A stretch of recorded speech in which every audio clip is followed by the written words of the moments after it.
नमस्कार। प्राथमिक आरोग्य केंद्र बिलगाव अंतर्गत सामुदायिक आरोग्य शिबिर संपन्न। अक्राणी तालुक्यातील प्राथमिक आरोग्य केंद्र बिलगाव अंतर्गत राज्यस्तरीय विशेष वैद्यकीय मदत गृह विधी व न्याय यांचे कार्यालय व यांच्या समन्वयाने मोफत सामुदायिक आरोग्य शिबिर आयोजित करण्यात आले होते। या कार्यक्रमाप्रसंगी डॉक्टर वडवी यांच्या अध्यक्षतेखाली देवमोगरा मातेचे पूजन बिलगाव ग्रामपंचायत सरपंच जामसिंग पावरा यांच्या हस्ते करण्यात आले।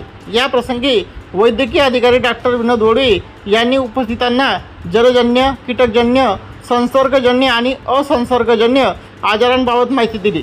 प्राथमिक आरोग्य केंद्र बिलगाव अंतर्गत येणारे बोरी, चिखली, बिलगाव, गेंदा, माड, निमखेडी, खर्डी, सावऱ्या, दिगर, बमाना या गावातील 110 रुग्णांना यावेळी मोफत उपचार करण्यात आले। या रुग्णांच्या ECG तपासणी, रक्तदाब, लघवी तपासणी, सिकल सेल, मधुमेह, TCH तपासणी करण्यात आली। यावेळी KK Pawara, DC Wadvi, doctor Pushpa Jamra, doctor Anil Pawara, Jalam Pawara, Bhimsing Pawara, MPW Manisha Nerkar, ANM साळवेताई, GNM Dasha Pawara, lab technician Kokani Nana, रुग्णवाहिका चालक तेजकांत पावरा, कार्यक्षेत्रातील आशा सेविका, गट प्रवर्तक, अंगणवाडी सेविका या क्रमाप्रसंगी सहकार्य लाभले। सुलतान पावरा, तालुका